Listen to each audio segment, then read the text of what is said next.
Went into being a firefighter and did 30 years of that, and like went to the rank of chief.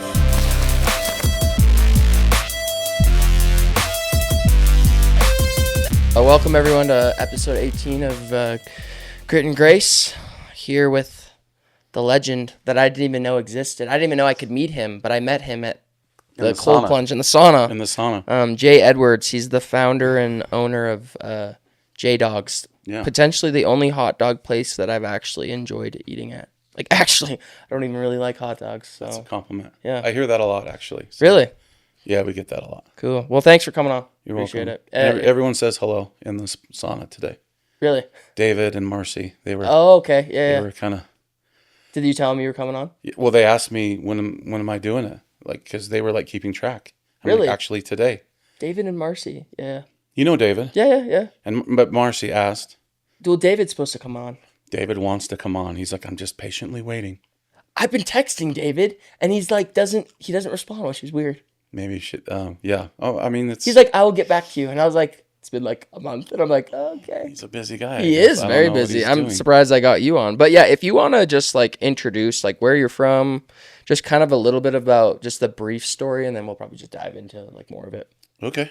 Yeah, I'm from Portland, Oregon originally, Oh, wow. and a big family for Portland. 6 kids. My dad was a firefighter. My mom just a homemaker, not just a homemaker, but Mm-hmm.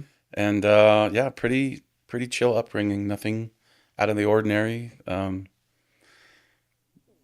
Got along with my siblings. Just really enjoyed living in the Pacific Northwest. Mm-hmm. Like, it's really beautiful there, and it's quite different than here. Mm-hmm. So, I mean, for a while, I was the only neighbor on the road that recycled, which I took pride in. It's true. I'm Canadian, so I know all about the Yeah. recycle. Yeah. And I served my mission in Canada, so I have that that influence too. So, Bags of milk. Mm-hmm. bags of milk. I said bags on purpose. Bags of milk. Bags of milk. That's and right. The Yeah. loony and the toonie, and dude, Canada's awesome. But I graduated high school in Portland, and then I went to Rick's College for a year and a half, and then I served the mission for the church in Toronto, speaking Chinese. Oh, I didn't know you spoke Chinese. Yeah, Cantonese. Lots of Chinese people there. Yeah, it's the largest Asian population in North America. I sold there my first summer In pest Toronto. control. Yeah. And you would enter a neighborhood, and within 2 minutes, you knew if it was all Chinese. You would just know. Yeah. They like to stick together. Yep, they do. So like Toronto it's the most ethnically diverse city in the world, Oh yeah. but it's not a melting pot. They describe it as a stained glass window because everyone kind of keeps to themselves. Mm-hmm. And so it was a great experience. And that was the impetus for J Dawgs, was Canadian hot dogs. Wow. They had like the street meat, they call it, and this is Shopsy dogs they sold, and they had carts on a lot of the biggest intersections, and so we would eat a lot of hot dogs instead of like traveling back to the apartment or such for lunch. We would just kind of hang out in Chinatown and occasionally grab a dog, and it just got my head spinning. And funny enough, Steve Gibson, who Yeah. is your neighbor upstairs, I had no idea that he was in this building. He taught a class at BYU called Basic Entrepreneurial Skills for Non-Business Majors. Wow. And I took the class, and that dude inspired me. And Because you weren't in what was your major? well, I thought at the time I was going to go into dentistry or something. I was like, okay, makes good money, work Classic. 3 or 4 days a week. Yeah. And then it turns out you have to be really smart to be a dentist and enjoy science and all that. And I just didn't think I had the chops for it. I could have ground through it, but at that time I didn't. Luckily, I just felt like maybe this isn't my thing. Uh-huh. So I took that class, and they would bring in like local entrepreneurs, but Steve was the one that actually gave me the push. So that was kind of a sweet little grace, if you will, to run into him. That's crazy. Yeah, you opened the back door, and it was an elderly man's voice, and I was like, Yeah, that doesn't sound like he looks Jay. like Warren Buffett. He acts like He Warren does Buffett. look like He invests like Warren Buffett. I thought he was, and I was like, wait a second. He's totally understated, but incredibly successful in many facets of his life. Wow. The biggest one being that work that he does to teach. So he's probably very wealthy. I can only imagine. I would imagine that he is. Yeah. Yeah. I've never asked him, but it's Based kind of off implied. Implied that based off his investments and stuff Yeah. like that. So, but yeah, I mean, that's, I came here. Wait, so you went BYU? I Is did. Is that what it is now? It was Rick's at the time. At the time. My grandpa went to Rick's.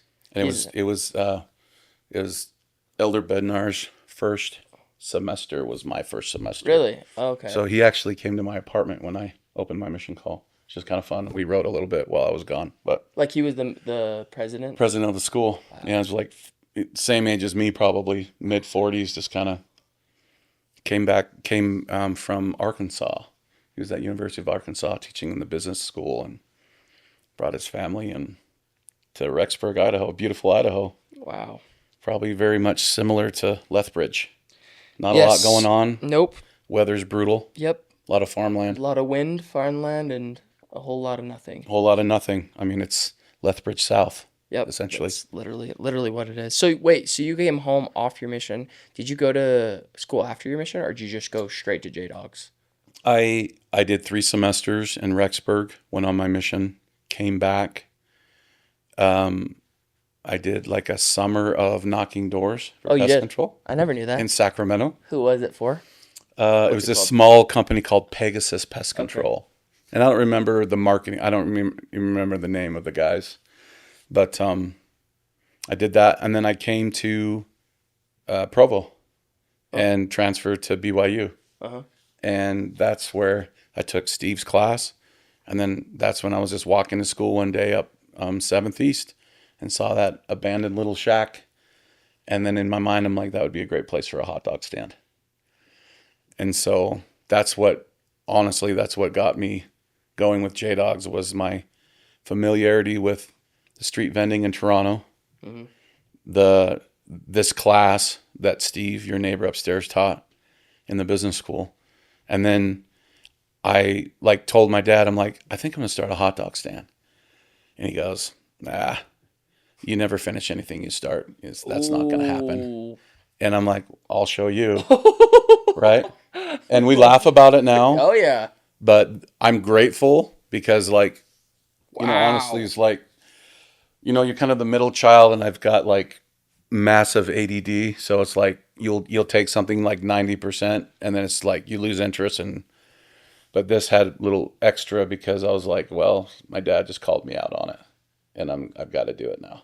Wow. And we kind of laugh about it, but at the time it stung a little bit, and I'm sure it stung for him. Do you think he really meant what he said? Like he actually genuinely thought that you never finish what you start? Like genuinely I think he did. Not in like a mean way, but just kind of fact of like looking at the track record, And I think with my dad too, there's a lot of like missed opportunities, not the right word, but my parents chose to marry really, really young, and my dad's household growing up wasn't a pleasant place my grandmother wasn't a pleasant woman.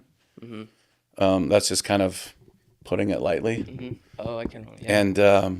And so my dad, like the first opportunity to get out of the house, like he took and, went into being a firefighter and did 30 years of that and like went to the rank of chief, but I think with my dad, I think there was probably some regret just based upon his like circumstances that he was in of like, man, I would have liked to have gone to college, or I would have liked to have done these things. So I can put myself in his shoes of like seeing one of his kids that has a great opportunity to be in a phenomenal school at a phenomenal price, to go, I'm going to drop out and start a hot dog stand. You know what I mean? Yeah, it's that makes sense. It makes sense. And probably at that time, it was like, as opposed to now, that time school was like, if you didn't have a degree. Yeah. Probably, this is like pre-Mike Rowe, where he's like, yeah, man, go get a skill and you'll be fine. I mean, but it was like college was the thing to do. And I was a junior at this time. It's not like I was just starting. Like I was like well down the path. So that was, I'm sure, scary for him. And, it was scary for me, but I think I just assess risk differently. And that's an ADD thing too, of like, okay, yeah. I mean, yesterday I just signed this massive loan, and I just kind of walked out going, oh, this might freak out some people. I was freaked out a little bit, but maybe not as much as it normally should have. But anyway, yeah. So he's like, yeah, you never finish anything, and I'll show you. And then that was like just in the back of my brain, and honestly, it still is in a way of like, not with my dad, but just like, all right, I got to prove myself constantly, which I don't think is very healthy. But Well, it seems like already your vibe from like when I met you is already like, oh, he's really interested in improving himself. Because I think a lot, because you talk about even going with Janessa to the gym 3 times, you're like, yeah, she kicked my ass, you know, yeah, like, and then it coming sucks. to plunge every day. It's like it seems as I'm though, trying. yeah, it seems as though like you're not like you're an and person, which I love. Like I love people that aren't like, you're not just like, I'm the like founder and owner of J Dawgs and that's all I do. It's like, no, I also am healthy and I also want to improve this and I want Right. to do this and I have this and I Yeah. have that. And so I guess that's a good question going in, is like, well, what is that like starting a business those first few years, and then do you feel like you weren't an and person? Do you feel like you were just so locked into this idea of starting J Dawgs and it kind of took over your life, and then you kind of progressed to being like, hey, I actually maybe have other like things in my life that I need to improve? That's a good question. I think there's something there because I don't know if you get this, but when people like introduce me to somebody, oh, this is my friend Jason. He owns J Dawgs.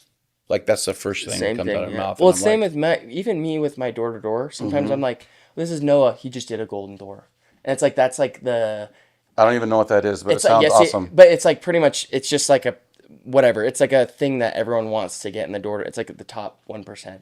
If you get a golden door, you're like one of the best in the industry. Is And that so is that given by a certain? it's a third party. It's like door to door experts. Uh-huh. They give it And out. you've got that. Yeah. Good for you. Thanks. But that and the thing is, I get it to a degree where it's like someone introduces you and then that's like your personality now. Is like, oh, Jay, owner of J Dawgs. It's not like, oh, Yeah. this is Jay. He also Right. likes this sports. And he's- that's is when somebody says that, and I'm like, wow, you just kind of went for the big guns right out of the gate, right? Yeah. But I also have like, I'm a dad, I'm a husband, I do a lot of different things, but that seems to be the thing that people kind of gravitate towards. It messes with your brain a little bit. I'm like, are they just hanging out, or they like me because of this? And so you have to be really careful of who you surround yourself with, I guess. But it comes with the territory because it's a very public, beloved brand that I guess I shouldn't let it bother me so much. But there is that drive to like to be known and to do things other than, hot dogs. Hot dogs. Mm-hmm. Yeah. And it's great. Don't get me wrong. It's been great for my family. It's, we have nearly 300 employees now. And the guys that I work with it's a phenomenal team. And I literally my office is just right up the road and work with the best people. And it's a great life. I mean, my house is less than a mile away and I can oftentimes take the golf cart to work, try not to run into any police on the road, but it's easy. My kids' schools are across the street it's really it's a great life. But that part of being known for, it's my friend, he owns J Dawgs. I'm just like, ugh, let's lead out with something else sometimes, He's just my friend. Yeah. This is my friend This is Jay. Jay. This is my friend Jay. And that's it. Yeah. Right? Yeah. But, yeah. To your point of improving, yeah, like 8 years ago, 9 years ago, I had a big wake up call, and it was just kind of like this, dude, you got to get control of your life. You got to get control of your health, and you got to get control of there's some aspects, mostly stress, because I was obsessive about it. And I was sick. And when my last son was born, I was so sick. And the doctor's like, dude, you're diabetic, right? Mm-hmm. And I was like, wow. So they just like throw all this stuff at you. He's like, oh, here's some insulin shots. Here's this. Go see a nutritionist and good luck. Right. And you're just kind of sitting in that room going, and he leaves and you're just by yourself and you're like, is that it? Is that all I get is some insulin and a pamphlet and go to Mm-hmm. talk to like a nutritionist? And so like I got really serious about it, and I'm still like on the journey, but I mean, like completely like turn around everything and reverse things to where it's like, my levels now are like non-diabetic, but it Wow. like takes like a lot of time and effort. So you considered non-diabetic, or you're just like the levels? I don't even know how that works. Yeah, I mean, if you there's a test, it's called an A1C, where it looks at the last 90 days of your blood sugar, and if it's under a certain number, then you're considered non-diabetic. Mm. Now, it just means that you have to keep grinding at it the rest of your life, Mm-hmm. or it can get back into those dangerous levels. But for me, it was like honestly like the best thing that ever happened to me, because it was like I have to like retool everything. Mm-hmm. And I actually started with the quality of my sleep. I was just sleeping terribly. I was staying up too late. I was stressed all the time about work and just sleeping poorly. So I got sleep under control, and then everything kind of like, once you started feeling better and have more energy, then you can kind of tackle the other things. But that's where I started. And it's excuse me. Excuse me. Very good. It's been like a 10-year journey now, and it's like, I mean, I'm down like 125. No way. I used to be really, really big. I'm still big, but I used to be really big. Really? And then to start going to the gym and just putting yourself out there. Like, I mean, I've only been working with Janessa for, I mean, tonight will just be like the third Yeah. thing. But Shout out to Janessa, by the way. Janessa's awesome. Yeah, she's on the podcast. She was the strongest girl in the world. Yeah, That was on it. 325-pound squat, something like that. And like she has the record in squat and then bench press and then Unbelievable. crazy.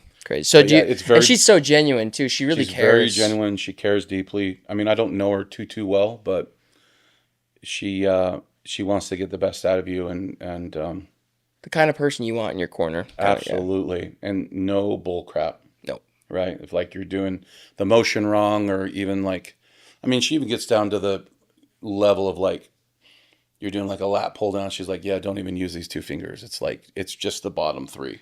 Like stuff like that you don't even You like didn't even think about. Yeah, yeah. But yeah, there's just all those aspects in my life of like, I just want to get better. And I feel like sometimes I like do too much, where it's like, we have Janessa Monday, Wednesday, Friday. And then I also like, I love music and I played piano my whole life. Mm-hmm.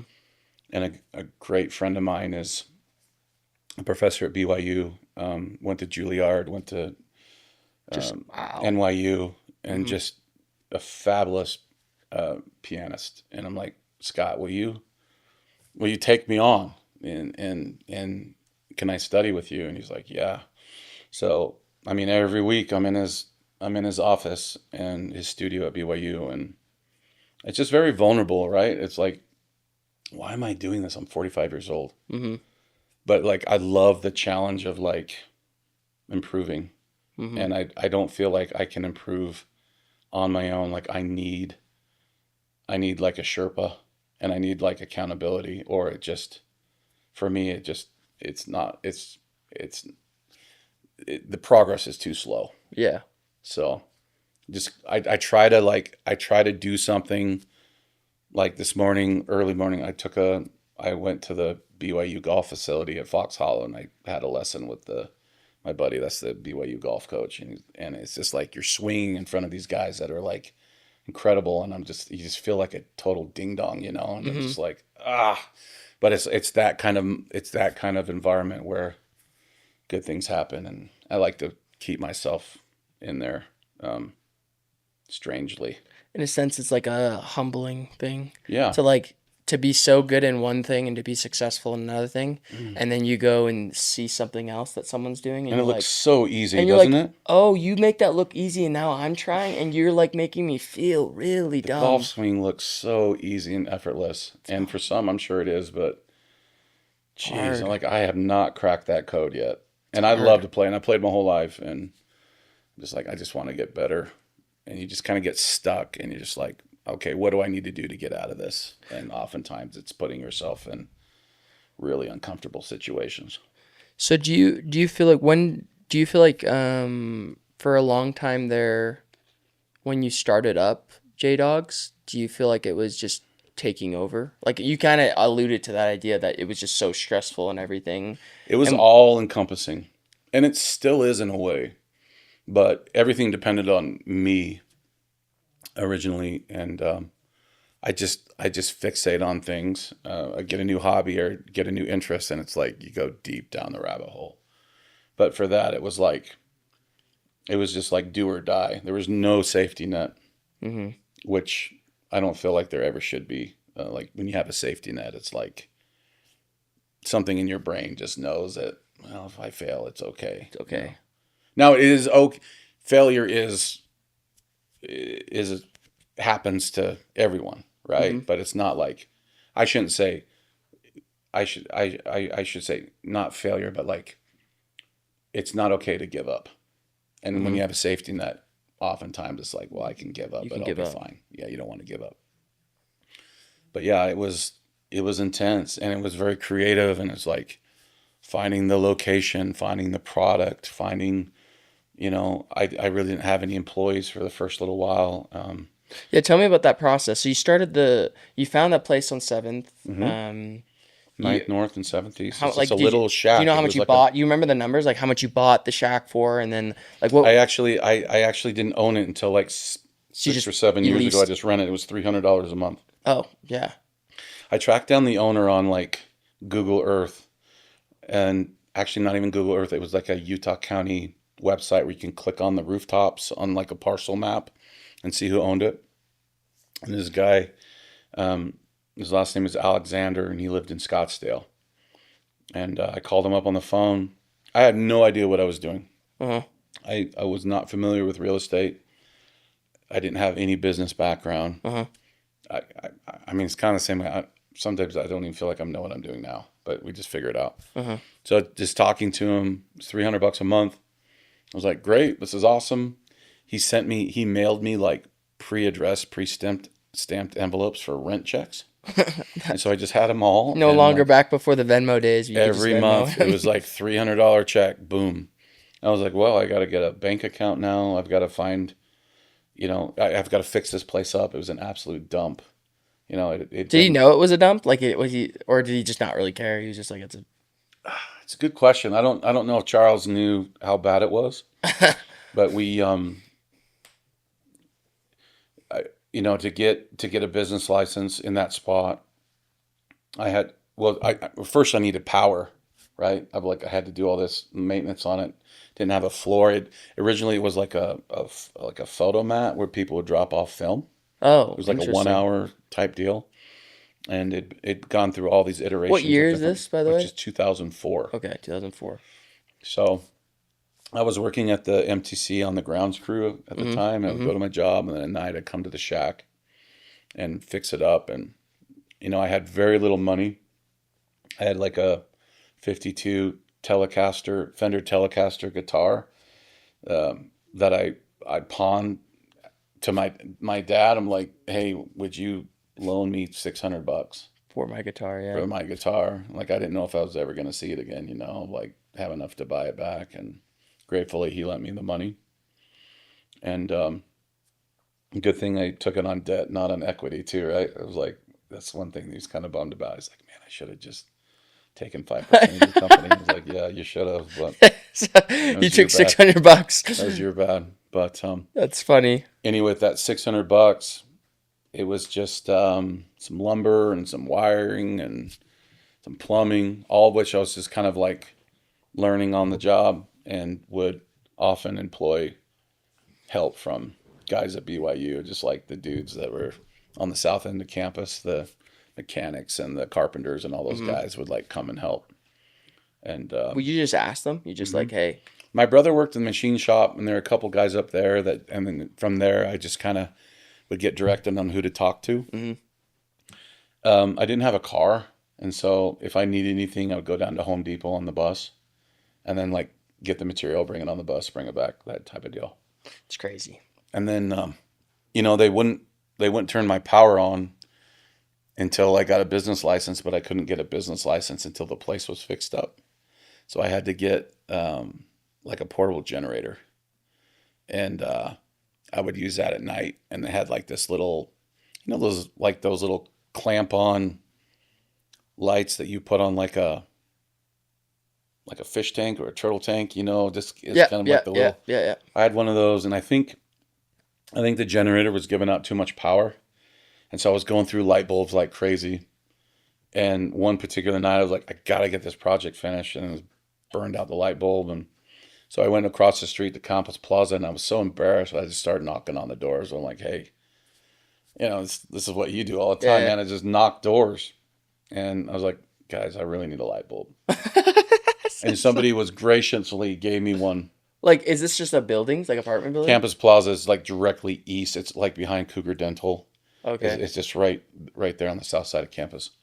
And then it burned out, and I was too embarrassed to go back and ask for more, so I just went to the pool area and like stole them from the lights around the pool. I just like, and Where's the pool? Like, was there a BYU pool? there's a pool on the north side of Campus Plaza. I mean, it's still Okay. there. So you just went. I just went and stole them from like the common area and just like took the light bulbs because I was too embarrassed.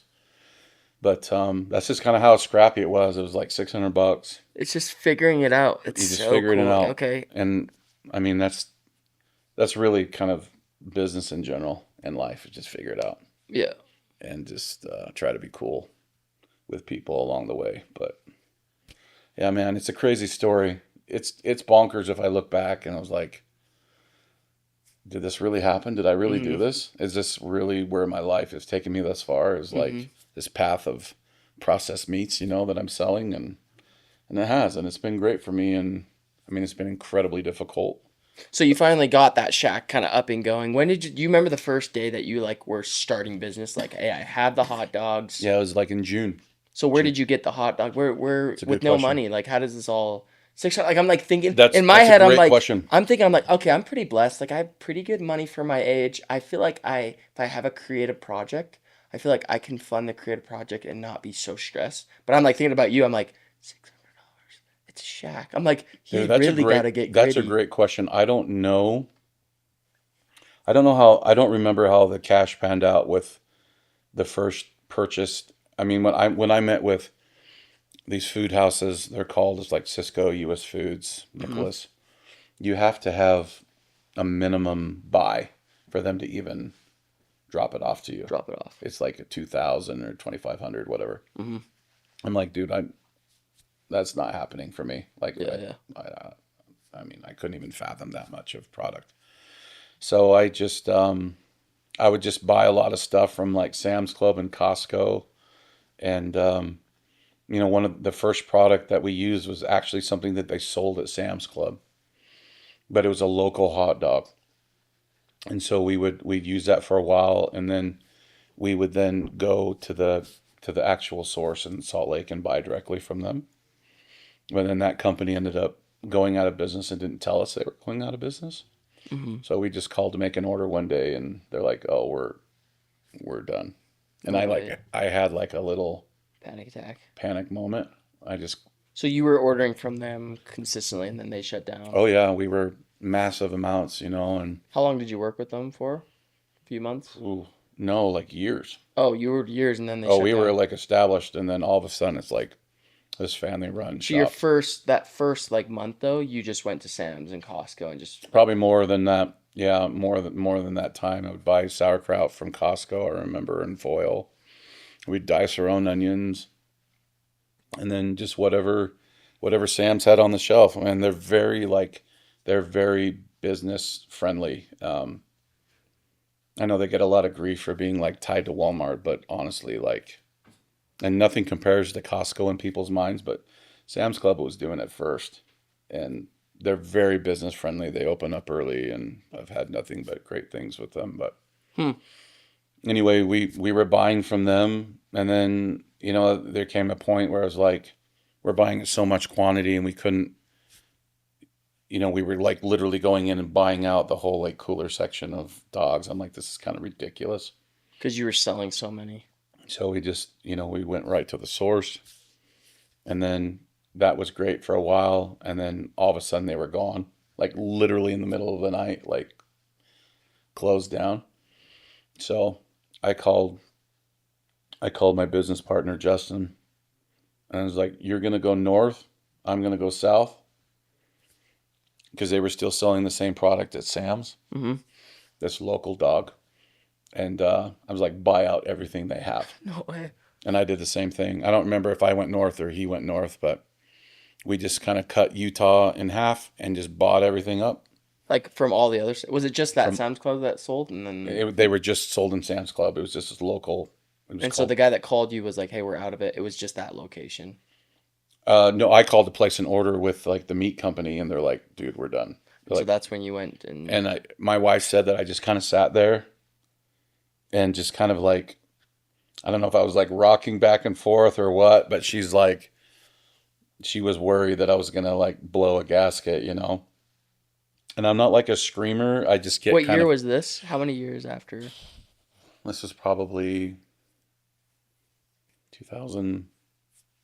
2007, 2008. Okay. And then up until then, you were just going to Sam's Club and Yeah. Well, they would then deliver that company in Salt Lake, the meat place. It was called High Grade.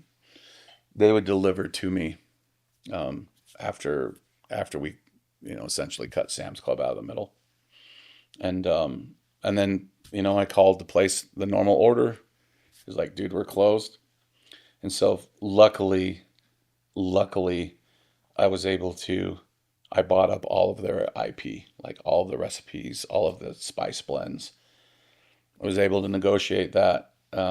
you bought those from This company, like that company that shut down. So I you bought them. I bought them all. I bought everything. You purchased the recipes from I them. purchased the recipes. They made me like a book on how to produce stuff. Once they told you that they shut down, Yeah. which is nice of them. It was Honestly. great of them, but it that's was so like, we're gonna, it was like, can we get 30, 40 grand out of this kid? And it's like, dude, I'll pay whatever. Like, I need this product. And so there was attorneys involved, and it was kind of messy wow. because And this was after like a few years of actually being established. it was like a family run business, but it was like this fighting. So it wasn't Were an you easy using them the transition. whole time up until that The whole point? time. And then they whole- shut down. And you Dude, that said was like- you said you go north, I go south. We're gonna hit all the Sam's we're gonna hit Clubs. all the Sam's. We bought them. We bought everything. Met in the middle, which just bought us honestly like 3 or 4 days, and so we had to supplement with other stuff in the meantime of while we were. So you bought a bunch of hot dogs, a bunch of buns. Buns have always been. At that time, we were supplied by Provo Bakery, Oh, just this local bakery just a here, local bakery. and made a phenomenal product. Ended up buying that recipe from them too, No way. and yeah. So Is that like a respect thing in the food industry that you buy that you don't just like? I I'm just gonna think copy so, it? just Like, because we had great relationships with the owners named Mark Tuckett.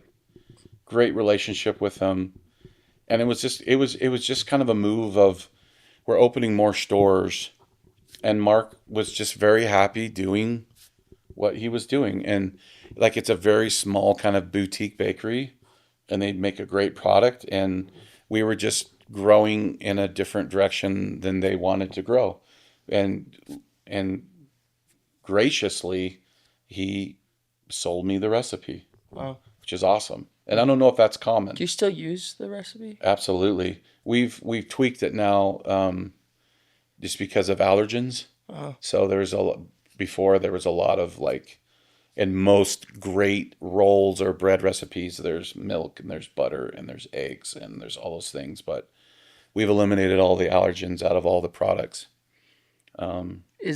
that's interesting. This is so interesting because now you dip into like, so there's the business side. You have to figure things out, but then there's also like the business within the business, which is the food industry within running a business, which is probably Yeah. on another plane of like It's laws and like. yeah. There's like USDA and FDA and And so the sauce that you use, the famous infamous sauce, grandma's recipe. you were telling me about that in the plunge. So Yeah.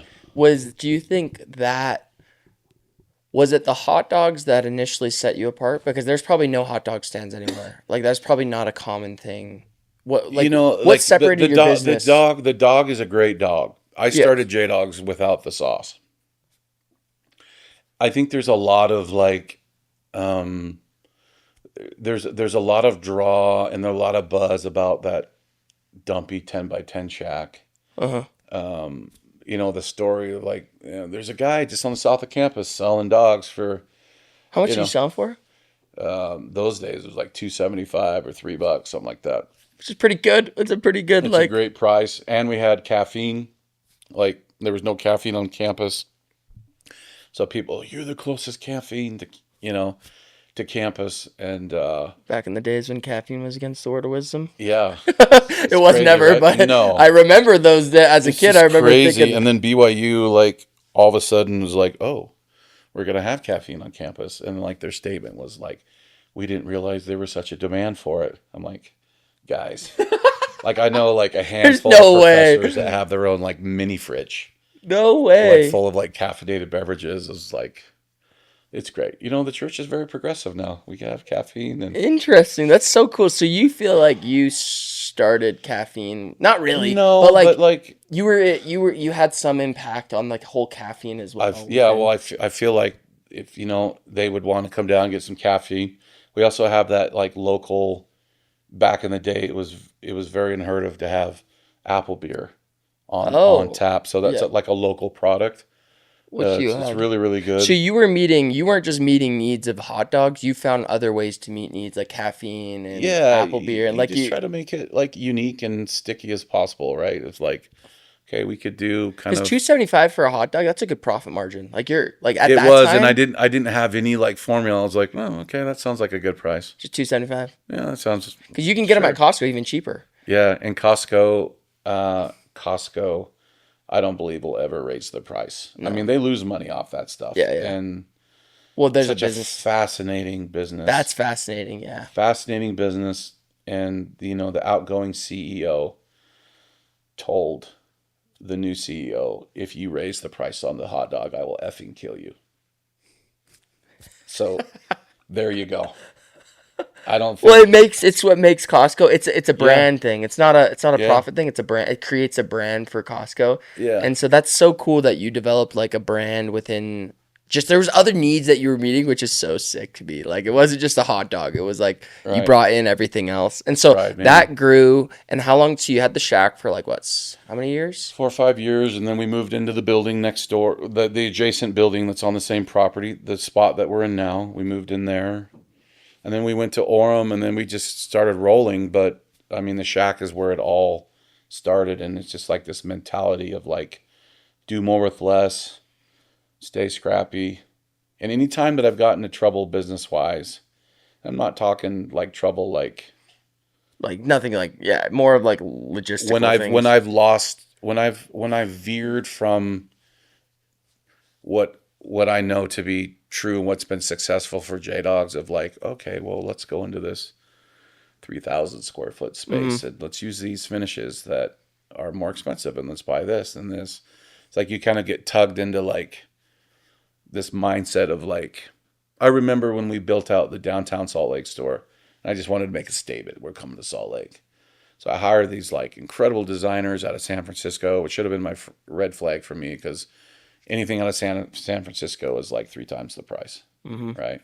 It's just a different clientele down there, and they're working with people that just have massive amounts of money and big budgets. They can afford to charge more. So I remember like she's like specking out these chairs, and they're like $400 or $500 a chair, and I'm just like, holy crap! I mean, the aluminum crappy like jailhouse chairs that we had were like $60, and I'm like, yeah, they work fine. They work but all of a fine. sudden, it's like we're trying to elevate everything. We're trying to, and it got a little out of control for me. It was like, yeah, you want to make a place feel comfortable. You want it to feel like it's got a sense of design and style, but it doesn't need to be fancy.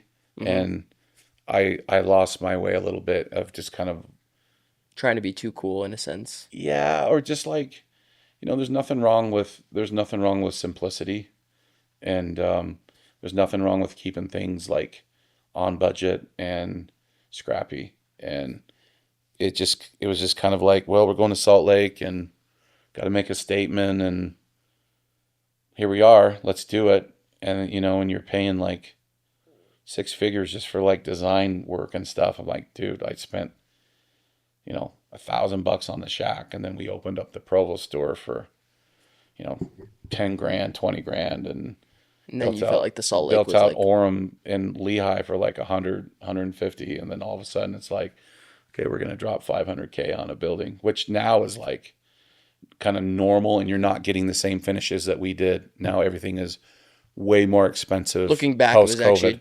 decent. Yeah, but yeah, but it's like, at the time, it was like, if I was whoa. to build what we built in Salt Lake now, it would have been 750, 800. Yeah. And it's just like, you can't make money at a $6 hot dog, $5 hot dog at that time.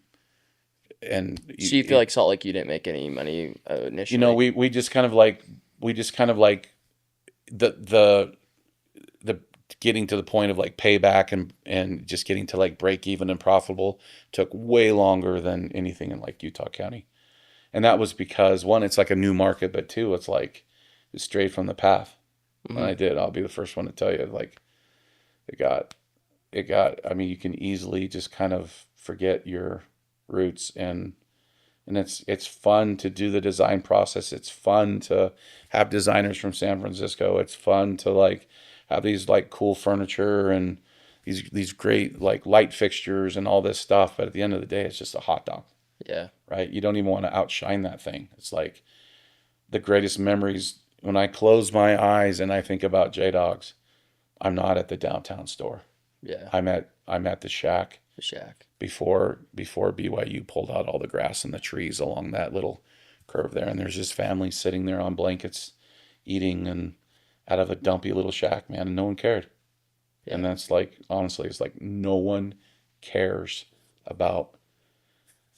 I mean, you have to keep a place clean. Yeah. It's got to have a sense some of presentation. It's got to have some brand elements, but at the end of the day, they just want what's in the foil, right? They just want that piece of foil. Yeah. And that's it, honestly. And for me, it's like, it's taken some time to kind of like, you know what, there's nothing wrong with what we had here. And as we expand, we've done some nice things. I wouldn't say any of our stores are fancy. There's a good sense of design. There's a good sense of flow. But at the end of the day, it's like, I just need a grill and some tables and a register, and like, let's go. That's kind of how I feel. And which is like, I feel the true entrepreneurial spirit is just figuring it out. Yeah. And that's it. Yeah. Like every entrepreneur I brought on, your story is like remarkable. It's this cool, like it's so sick. But it's like the common theme and thread that I'm finding talking to successful people is just, I just figured it out. I figured it out. I'm going to say we figured it out because like, oh, of course we, I started J Dawgs. Yeah. But like, I am not the lone builder. No. Like there are so many. But you figured it out by inviting other people to help you figure it out as well. Like where some people may be, I feel prideful, not want to delegate other, like, hey, I need help with this or help that. It sounds like you've been pretty good at like, maybe not. I don't know. Well, no, it's definitely like a learned, and I struggle with that still, but I really like, I mean, hands off is hard for me, but I've made a conscious effort to be better at hands off and give people like a long runway and let them figure it out too. Which is hard. It's hard really when especially I have found when I feel like a lot of the highest performers I know like control the most. Mm-hmm. They love to have control. For sure. And when you like to have control, you're usually the highest performers have the most anxiety too. Yeah. I'm figuring that out really quick. Control is fear based, right? It's everything's out of fear, and you got to have a lot more trust. And some things are not going to be done the way that you want them to be done. But at the end of the day, it's like you got to give people space and grace, 100% to get stuff done. And I mean, I've done that poorly, and I'm learning how to be better at it. But I mean, it's a process. If you had like three, I feel like every year of your life you kind of like learn new mantras, or you're like, that's the theme of this year. That Mm. um, if you had three mantras or three themes or three principles that you could teach anyone, Mm. what would those three things be? Yeah. Kind of the three guiding principles of your life right now, because it could change in 10 years from now. It could, but like, what season of life are you in with that? For me, I think a lot about what I'm thinking about now is one, I just want to raise good kids. And that's for me, it's like when your first kid leaves the house, it's like, ooh, like when my daughter moved out, that was tough, Mm-hmm. really tough. Um, but for me right now, and I don't know if I have three off the top of my head, but I had an acquaintance, a friend. We weren't very, very close, but I'm very close to his in-laws that are my neighbors. And for whatever reason, he just unexpectedly just died, Mm-hmm. and left a wife and two kids, and everybody's just reeling, just like Josh is gone, Mm-hmm. and that hit me like really hard. That was like a month ago, and I feel now that like I need to enjoy life now, and not for this point when where you know that blessed day when perhaps that I sell J Dawgs and I just like walk away, and all of a sudden you're sitting on a decent amount of cash, and Mm-hmm. you have time and whatever. But you know what, like I've I've got enough for my needs now, and like why not now? So for me, it's like, let's take the trip now. Let's do these things now. Um, I'm not waiting for anything. Like, I talked about my dad earlier, and now he's got some real health struggles, and I think there's a lot of things that he wants to do or wishes that he could do that just aren't feasibly possible with the health conditions that he struggles with right now. And it's for me, it's like a big wake up call. It's just like, one, I need to do everything that I can to promote, just stay on Earth as long as possible, Mm-hmm. but not like it's not like, oh, it's just whoever stays here longest wins. It's Yeah. like we're talking like quality of life, right? Mm-hmm. I want the best quality of life. So for me, like when I'm at the gym and like my goals is like, this is gonna sound stupid, but it's not like for you. I mean, I've seen you in the sauna and you're like a specimen, right? All right. I'm just gonna say it. This guy looks great with his shirt off. I'm just gonna say it. For I got a me, sleeper bill. That's what dude, they call if it. for Yeah. me, it's like I want to be, if I'm by myself when I'm 80, I want to get out of bed. I want to get off the toilet. If I fall on the ground, I want to be able to just get up. Get up. Yeah. And that's all it is. It's like, get yourself strong enough, get your core strong enough, get everything strong enough. It's just kind of like this Peter Attia. I don't know if it's kind of this mindset of like, I just want to live a long, great life. Mm-hmm. And he has kind of these things. He's like, you carry, if you want to live on like a 4-story apartment, fourth on the 4th floor, like we're carrying groceries up. You're going to want to get down with your like grandkids and great grandkids, and you want to play with them, and then you're just going to want to, just get up with them, lift them off the ground, just like simple things that some people take for granted, like that. Those are like my goals right now. So I'm like, I feel like I'm like starting to like chop wood, for for when I'm 70 and 80, and just really want Wow. really great things to happen for me. So I'm Wow. kind of like thinking I can see it very in you. long term. I can tell. Like I'm trying, dude. No, it's not I'm even. trying. It's not even your actions. It's like your energy and the aura when I'm around you. I'm like, I can see that you're in your eyes, that you care, that you're like, I'm trying to change. Like I want Yeah. to change certain things. It's like inspiring. Like the gym and all that stuff is just not like a social thing for me. It's like, dude, the writing is on the wall, and there's some things with your DNA that you just cannot escape. But like, Uh-huh. I want to do everything humanly possible to just be around and be healthy and be Mm-hmm. and have my mind sharp, Yeah. right? So like with diabetes and that, it's like a nasty disease, and Mm-hmm. it just kind of breaks you down. And now they're talking about dementia, and Alzheimer's is actually, some people describe it as like type 3 diabetes. Wow. And it's all related to blood sugar and insulin and just crazy stuff. And, from a guy that sells hot dogs, there's a lot of like crazy food out there that's like ultra processed, not great for you. Mm-hmm. Right. So anyway, I'm just back to your question. I don't know if I really have a mantra that I could kind of No, write no, you're out, giving a lot of good. Yeah. but like I'm looking at like the long game, Mm-hmm. but I want to be present in the short game. Mm-hmm. And I just want to love. Yeah. And like, yeah. So like, there's a lot of like things that I don't understand. There's a lot of social things now that are like hard for me to wrap my head around, but like, it's not my place to judge. It's the only commandment that, that Christ said is to like love your neighbor. Yeah. Right? And so I'm like, I want to be more open-minded. I want to be less judgmental, and I want to love more. But then for me, it's like the long game is really, really important, but yet stay present for the short Wow. game. So That's a nugget. yeah, put that on a tattoo on your Thank you. body, Yeah, man. yeah, yeah. I'm Put that on a tattoo. I'm gonna tattoo Jay on my body. Oh, don't do that. Don't do that. Just kidding. Please. Awesome. Well, thank There you. are a lot of J Dawgs tattoos though. Is it really? Oh yeah. Which is a compliment. Yeah. Oh, A yeah. lot of employees and quite a few customers get They have J Dawgs tattooed on there. which is pretty cool. Conley, are you gonna get J Dawgs tattooed on you?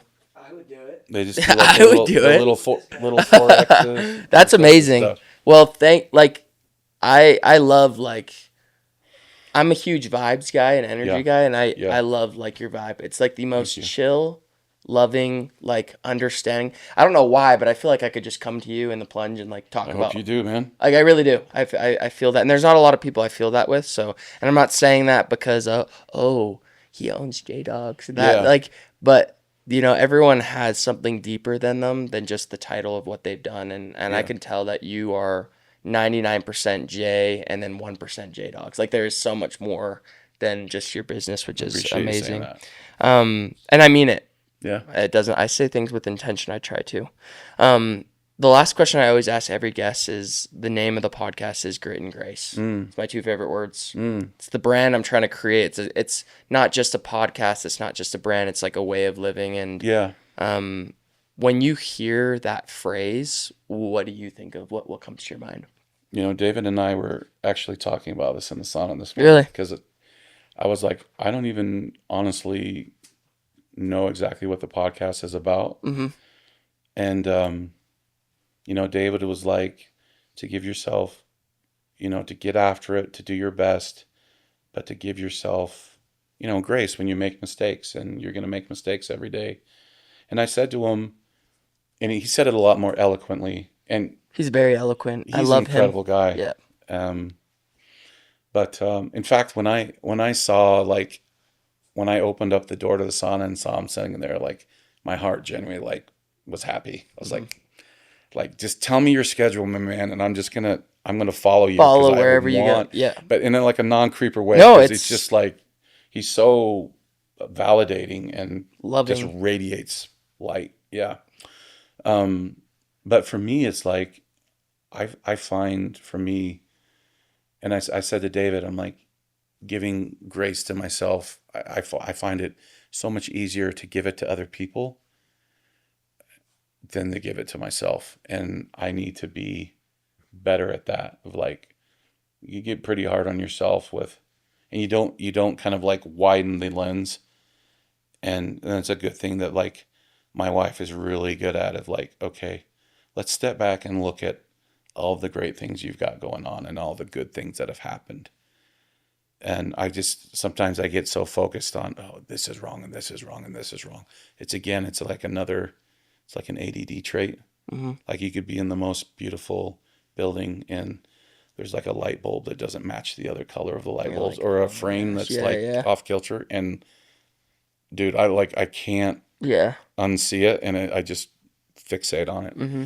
But for me, it's like to give myself grace, as easily as I give it to others it will be a challenge for me. And I was talking about that with David, but I really think, dude, the grit thing, I love the grit thing. I How about love getting scrappy? scrappy. And for Yeah. me, grit is, in my mind, it's scrappy, but it's more than that. Like I was raised, we didn't have like, we weren't poor by any means, but there wasn't anything that went around at the end of the Mm-hmm. month, right? Mm-hmm. Mm-hmm. And so for me, it's like I watched my mom, and I know there's a lot of families like this, but stretch things, and oftentimes she would like make Halloween costumes, make clothes for us. Mm-hmm. I remember times where I'm like drinking, like I'm like, what? This isn't milk, and it was like powdered milk. Oh I yes, was like, yeah, yeah. I yeah, think my yeah. dad. I think I've heard stories from my dad about the whole powder The milk powdered too. milk Yeah, thing was yeah, yeah. crazy. It's like